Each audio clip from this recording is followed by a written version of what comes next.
Welcome, everyone, to another episode of Just Saying Football with Jack and Sean. I'm your host, Sean Gannon, alongside my partner, Jack Nicholas. We're here to bring you news, notes, weekly updates, and game analysis of your favorite teams from around the league. If you don't have the chance, go check out our website, justsayingfootball.com, and follow us on Instagram at Just Saying No GWJS for article and video updates. Well, the Thanksgiving games are tons of fun, man. I mean, the Bills, they blew out the Saints. But other than that, all the games are good. The Cowboys, Raiders going down to the wire. And then, of course, the Lions and the Bears were just a little bit messy and sloppy there. But the Bears walked out with the win, man. That was fun to see. That was nice. As expected, as expected. Of course. The Lions team still looking for a win, which is upsetting. So let's jump right into the Sunday 1:00 games in an AFC North showdown. When the Pittsburgh Steelers make their way to Cincinnati to take on the Bengals. Now, the Bengals were once the favorite to win the North, and all of a sudden it is just a mess. Yeah, no, the last time these guys faced off, it was week 3. The Bengals were looking good. That was one of the reasons that they were able to edge out this division. Now this division has become a little too close, and this is not the game they needed right now on their schedule, especially the way that actually, Big Ben has been playing. We'd be giving him a lot of slack this year, but, 9 touchdowns, no interceptions in the last 5 games. He's getting enough done for them to win and keep them in these games. We saw them last week in LA, fighting in a huge shootout. So it's going to be an interesting one for me here. No, absolutely. We don't know what kind of Bengals team are going to get from them. In the last 2 games, the Steelers are 1-1-1. They had the tie to the Lions, which was unexpected. And like you said, they've been playing really well. The Bengals team, they beat the Raiders, and that was a good game, 32-13. But the week before, they just got brutalized by the Browns. They were just run all over. They couldn't stop Chubb, and it was just a huge problem for them. And this is a really, really important game. I'm going to stick with the Bengals in this one. I like that they're like the youth of this team. I like what Burrow's been doing this season. Obviously, Jamar Chase looking like an offensive rookie of the year candidate. Of course, this defense is still solid. This Bengals team has been waiting to say, we're the best team in the division. For so long, it was the Steelers, and then it was the Ravens, and now it's the Browns, and then it's all 3 of them. So now's your chance, and this is a moment in your season to make a mark and say, not only are we one of the best teams in our division, we're one of the best teams in the NFL. You go out there, you get a win at home against a division opponent. It's going to be a good game, but I think they can walk out with the win. Yeah, I think that the Bengals at home especially is, just a favorable thing for them, the way that they've been playing. One thing we talked about with the Steelers is an X factor for them has been rookie Najee Harris and how he's been able to get involved. Even, Chase Claypool getting involved the last couple of weeks. But I do think that the strength of the Bengals this year right now is their run stopping. They are the 5th best running D when it comes to that. And I think that, Joe Mixon has an opportunity to, kind of run all over Pittsburgh. Pittsburgh this year has not been the top defense as they were the last season. So, Cincinnati, well-balanced team. I like what they did last time they played this team, and I think that they continue it with this one. Absolutely. A lot of familiarity with these 2 teams are in the same division. Moving on, another division showdown in the NFC, this time on the East, when the Philadelphia Eagles make their way to New York to take on your Giants. Now, all of a sudden, the NFC East is getting a little bit more competitive with the Cowboys loss yesterday. Cowboys now only leading it by just a handful of games, are sitting there at 7-4. Eagles are 5-6. A win against the Giants, going up to 6-6 and 500 this late in the season with the way the Cowboys have just been dropping games left and right. This is a critical game for the Eagles. What are your thoughts on this one going up against your Giants? Yeah, I mean, when the Giants go to Philly, it's always intimidating, but, having them come to us the last couple of years, they still have been able to dominate when they went to MetLife. So, last year we got them at the end, but, the Eagles do always show up no matter what team or coach always show up against the Giants. Like you said, this team right now, they are in a fighting mode, this Eagles team. I got to give credit to Jalen Hurts, who has gone absolutely off this year. He's the top player in many fantasy formats right now, but it's also a translation to him on the field. Him and Devonta Smith have been absolutely dominating, and Devonta Smith's leading them in almost every category right now. And I think one thing that the Giants need to do here is, establish the run game with Saquon. They have not been able to do that since he's back, and, it's hurt them. Yeah, Barkley has not looked the same as the Barkley that we saw in his rookie and second season since the ACL tear. That is for sure. And part of that is the offensive line play. A lot of that is the offensive play calling. That's why Jason Garrett lost his job. Yep. That Monday Night Football game, no offense, buddy, that was really tough to watch. It was not good watching that Giants team out there. The big fan of the Giants license plate guy, that's literally his name and handle on Instagram. There's a great picture of him going like this, and that's the Giants mood right now. The team is stinking bad, and it's not fun. And I'm going with the Eagles. I'm sorry, buddy. Just the way that they've been able to find the way to run the ball with Boston Scott and Miles Sanders and Jalen Hurts and Jordan Howard. Nick Sirianni is just really utilizing the weapons that he has around him. They're running the ball 68% of the times. It's currently the number one right now in the NFL. They're handing the balls off a lot. They're doing a lot of RPOs, doing a lot of read option plays, and it's working for them. And they're finding ways to win. And it's opening up the passing lanes for Smith, like you're talking about, and Goddard, who just signed a big deal. It's going to be interesting to see how Freddie Kitchens, new offensive coordinator or interim offensive coordinator, I should say, for the Giants comes into this one. We saw him a little bit with the Browns, did kind of well with Baker Mayfield for a time. But it's tough when you have a transition like this midway in through the season. One good thing for the Giants, though, and I will say this, Daniel Jones has been playing better. Turnovers haven't been there as much. You still want him to read through his progressions a little bit more, but you got to be happy with that. But overall, the Eagles are going to walk away with a win in this one. I'm sorry, man. Yeah, I agree. I mean, Daniel Jones, he had 2 interceptions last week that were not his fault. He's kind of falling into that, mistake where, you have to say, hey, what is it? Where does it end? And hopefully this new play calling scheme does benefit him in this. I don't think that it'll be enough time of adjustment for the Giants in this offensive scheme to, kind of get back to where they need in a week. And, this is a familiar team. This Eagles team, they've played Daniel Jones. They played this offense. We've had some good games against them, but we can never really edge it out. I do think it's going to be a close one, but I will go with the Eagles, unfortunately, this week.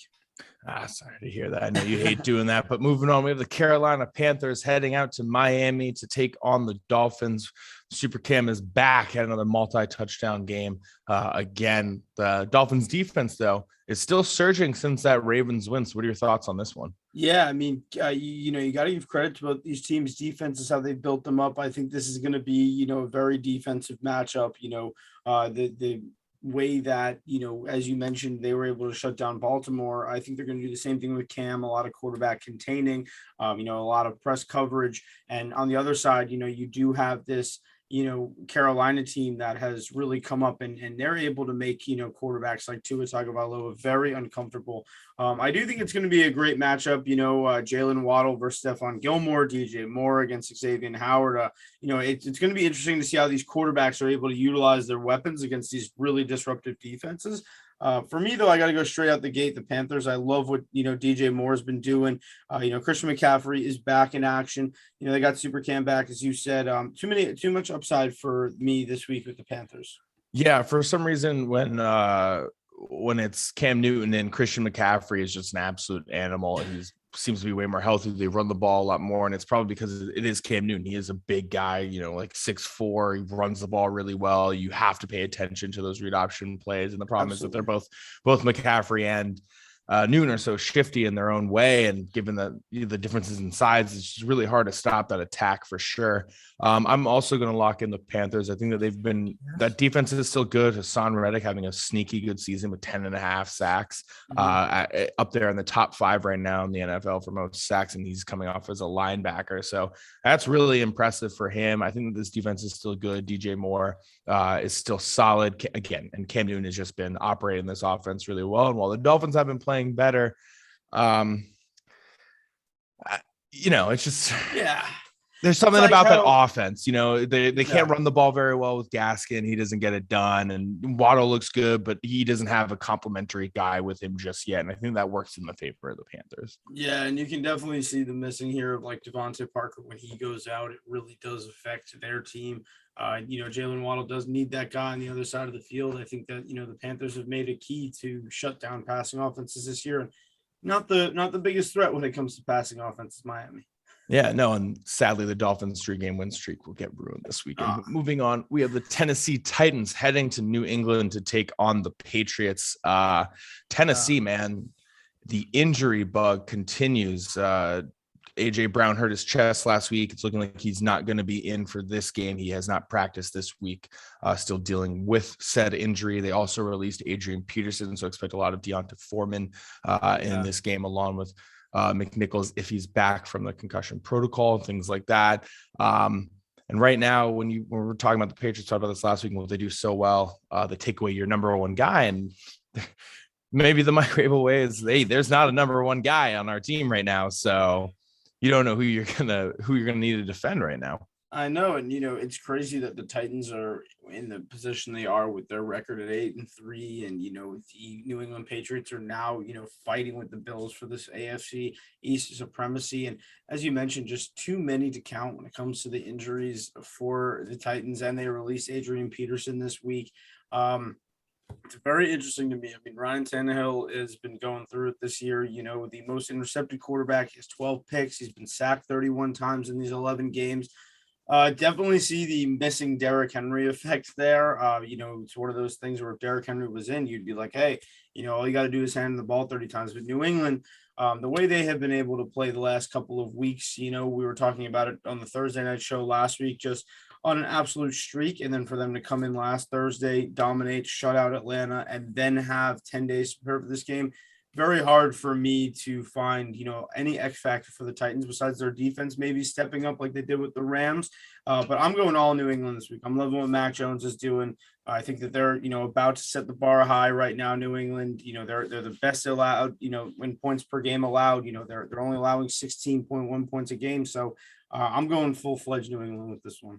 Yeah, absolutely. I 100% agree with you. Patriots right now are currently riding a 5-game win streak. They look great. A win against the Titans, and they are the number one again in the AFC East because the Bills win last night. That just propelled them ahead. Yeah. And their schedule has been favorable for them. These next 3 weeks are going to be brutal for the Patriots following this game. So they are going to go at Bills, at Colts, then back at home versus the Bills. So they will have 3 tough games down the stretch here that are really going to determine the playoff outlook, the AFC outlook, and just how this team is overall as a unit. And then they finish off the game with the Jaguars and Dolphins and should be able to win those last 2. But Patriots are in a place to not only win the AFC East, but make it to the playoffs. These are crucial games, and this is where the Bill Belichick team really comes out and shows why he is such an amazing coach. So and we talk about it all the time. Like you always bring it up, just he is the best game day adjuster. I think that in a game like this, he's going to be creative. They're going to get their run game involved on offense. I just see too many upsides for them, like we did last week with Atlanta. Just injuries, key pieces out. It does affect the game like this. No, absolutely. And moving on, we have the Atlanta Falcons heading to Jacksonville to take on the Jaguars. Still no Calvin Ridley right now for Atlanta. That's going to be brutal. What are your thoughts on this game? Yeah, no Calvin Ridley out. Still no update from head coach Arthur Smith about his status, which I think, it is news in and of itself. Just probably have to expect that he probably won't be back for a little bit. So it's leaning more, again, on Kyle Pitts and Cordero Patterson, who missed last week. He has been practicing this week. Big part of that offense, the lead rusher for the team right now. So, I mean, for me, it's kind of a scrappy game. We've seen Jacksonville come up a couple of times and be able to, get this defense going. But I have to say, I do like this matchup for Pitts and Atlanta. It's a weird one for me. I think this is a thing where everyone's like, wow, Jacksonville has a chance to get their first win. But I think this is a great game for Kyle Pitts, Cordero Patterson, just a defense that Matt Ryan's going to be able to be creative against. They've had 10 days, as we just mentioned, with New England. So I actually flat out like Atlanta in this one, weirdly, of the weird teams. No, I'm definitely with you in this matchup. I do like the Falcons more than anything. I just think that they have not more playmakers. For some reason, the Jaguars somehow have more playmakers in terms of just what they have on their roster. But what I do like more so is the way that Matt Ryan has the ability to play at a pretty high level compared to Trevor Lawrence. It's not to say that Trevor Lawrence, whenever it's his rookie year, he's definitely with a team that we would say is not the strongest roster team. And everyone knew that when he was the number 1 overall pick, and he hasn't thrown any interceptions Last couple of weeks, we also haven't thrown any touchdowns. That's not what you want to see. I do expect a big Marvin Jones Jr. game right now for this one, but I'll stick with the Falcons and what they're able to do. Getting Cordell Patterson back is going to be big for them, and Kyle Pitts is a huge mismatch. I don't know if anyone on the Jaguars will be able to really keep up with him, either in the cornerback position or in the linebacking position. So I do like that a lot as well. But I think the Falcons get the win. They're kind of in like a must win. They're on that cusp of the playoffs to potentially make it. So these are the crucial games where you got to beat a team that's definitely not as good as you and is considered one of the lower tier teams in the league. These are the games that matter. So I trust the Falcons and Arthur Smith. Totally, yeah, and just to add to what you're saying there, I mean, they are in a kind of a crucial spot right now. They're not out of it, even though their roster kind of shows up a week to by week like that. But they have played Dallas and they have played New England. Within a 4-day span, the last couple of weeks, they got outscored, 68-3 over those games. It seems that they'll have some time to make some adjustments going into this one. I do like them on the road too. I don't know why. Yeah, it's because it's Jacksonville. But moving on, we have the Tampa Bay Buccaneers going to Indianapolis to take on the Colts. Now, Jack and I witnessed what is the Jonathan Taylor train last week live in Buffalo for 5 touchdowns. He is the best running back in the NFL right now. I'm not going to say he's taken the crown of Derrick Henry. I'm saying it's right now in this moment in week 12. He is the best running back, mainly because Derrick Henry is out right now with a foot injury. I think if Henry was still in, we would see, how good Henry still is and all these things. But right now, Jonathan Taylor is solidifying himself as the top 5 running back in the NFL for sure. Possibly even top 3. I'm not going to say he's the definite number 1 going forward, but he's looking really good. And on the flip though, man, Tampa Bay Buccaneers defense against the run is number 2 in the league. They do not let up more than like 90 yards a game. What are your thoughts on this one? Yeah, right now, I mean, Tampa, only allowing 78 yards a game on the ground. And when it comes to, Indy, having about 147 yards of their offense every week being put out there on the ground, you are expecting them to kind of lean on Carson Wentz and maybe even Michael Pittman this week. We've seen, this Tampa Bay team, we know what they're about. We know that they are, the top scoring offense, top passing offense, the best run D. But what we don't see too much is this could be a great opportunity for Carson Wentz and Michael Pittman, these other weapons as well, to be able to, take advantage of the secondary. I think that that's the way that people have been able to beat Tampa this year. They've cleaned it up the last couple of weeks, but Indianapolis, I love where they are right now. Honestly, they started 0-3. We've talked about it. Their only 2 losses coming, to the Ravens and the Titans in overtime, and they have worked their way back here. And the Titans, we mentioned, as they put themselves in a tough spot. The Colts are really working back right now, and I really love what they've been able to do on defense. I think that if there is a scrappy enough pass rush that's going to stop Tom Brady, I think it's going to be Indy this week. Yeah, no, I agree with you. I'm going to go with the Buccaneers. I think for me, what we just haven't seen yet is if Jonathan Taylor is shut down for whatever reason, whether it's Tampa Bay Buccaneers, just defense playing great, or they're just not able to move the ball. At some point in the season, we know that there's that game where he's just not going to get it. It could be this weekend, could be later on, it could be even in the playoffs. It's happened to Derrick Henry, it's happened to the Titans. We've seen it happen to these teams, and they have a great running back. Is how is your quarterback going to adjust all of a sudden? We haven't seen Carson Wentz have to necessarily drop back 45 times a game and throw the ball and get the win in the air. So if, like you're saying, this great Tampa Bay Buccaneers run defense shuts down Jonathan Taylor, is Carson Wentz ready for the challenge? Is Michael Pittman ready for the challenge? And if there is a team to do it on, not only is this Buccaneers team looking like the playoffs team, possible Super Bowl favorites, obviously coming off the Super Bowl, have the GOAT on their roster, great defense. They don't have the best secondary. So this is the game where you want to see if they shut down the run, can Carson Wentz throw the ball really well? And because we haven't seen it yet this season, it's not to say he can't do it. It's not to say that he's not good in this Frank Reich system. I think he's actually moving the ball pretty well overall this season for the Colts. And he's definitely playing way better than he was with Philadelphia in his last season there. We just haven't seen that game. And it's because we haven't seen that game that I'm not sure if Jonathan Taylor shut down that the Colts can get the win. And I feel like over the years, the Brady Colts that battle is always He's something. Always ready. And if there's a team that Brady wants to beat, and he already beat the Patriots, it's the Colts. So I think Brady's going to come into this game with a little bit of something extra. And then it's the question mark surrounding, can this Colts offense drop back 45 times and still win a game if they're not running for 150 yards and getting their running back in the end zone 5 times? So that's what that's kind of how I'm seeing this. I'm going to stick with the Tampa Bay Buccaneers because we know what they can do week in and week out. We know that they can put up 30 points. We know this defense can compete with a lot of people. Obviously, Brady can do whatever it is that Brady wants. He can even run. I don't know why he's running so much this year. It's very weird. So for me, I'm going to stick with the Buccaneers. Moving on, probably the best game of the weekend, I think at 1:00 by far, the 2-8 New York Jets going to the 2-8 Houston Texans. In a grudge match. What are your thoughts on this one?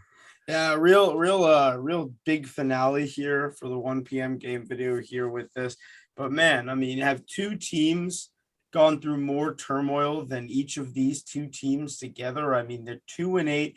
They've gone through quarterback struggles this year. The Jets have 4 quarterbacks so far that have started games in 11 weeks. I mean, Michael Carter is out, but I do find a couple of elements of this game intriguing. The Jets are allowing the most amount of points. The Texans are, scoring the least amount of points. Most of these teams, statistics, they rank in the bottom 5 of most of the major categories on offense and defense. So I'm not expecting, I don't know what to expect. I don't know if I should be expecting a 10-6 game or a 33-35 absolute shootout with, all these guys, practice squad players, guys like that. I mean, it does intrigue me. I think that this is an opportunity for the Texans to win, weird enough. I feel like I haven't said that once this year, but with Mark Ingram gone, Philip Lindsay released, that whole 3-headed backfield weird experiment they tried this summer. It looks like David Johnson is getting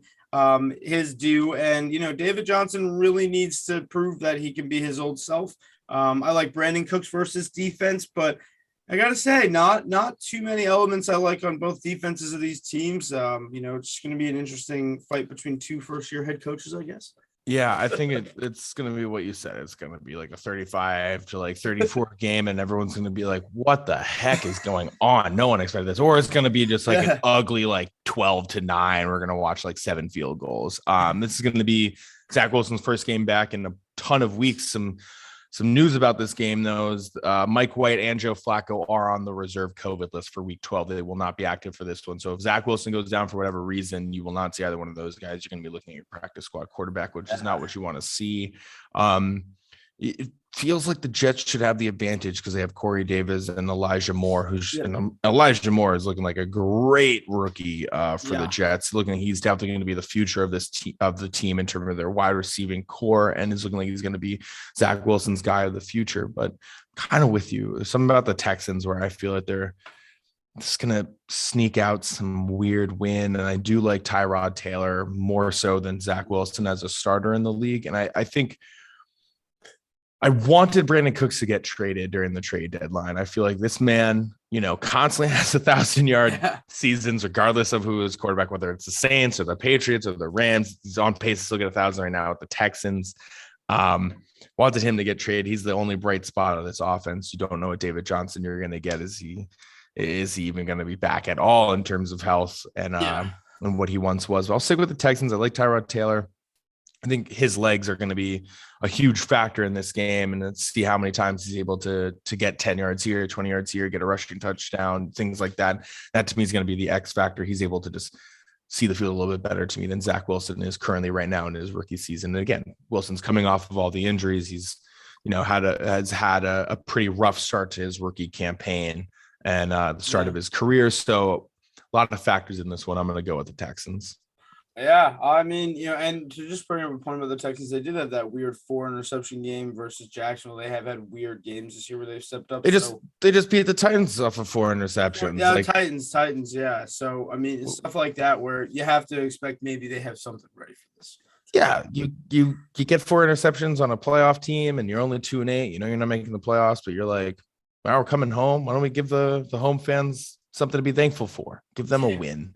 But I don't know. Any given Sunday, man, you never know, especially in a game like that. Yeah, that's gonna be weird. But that is all the time that we have. Thank you everyone for listening, and thank you everyone for tuning in. Yeah, thank you guys for checking us out. Enjoy the weekend. Hope you enjoyed the Thanksgiving games. Check us out, justsayingfootball.com, Just Saying Football on YouTube, and Just Saying No GWJS on Instagram for all your updates. Thank you. Thank you. Enjoy.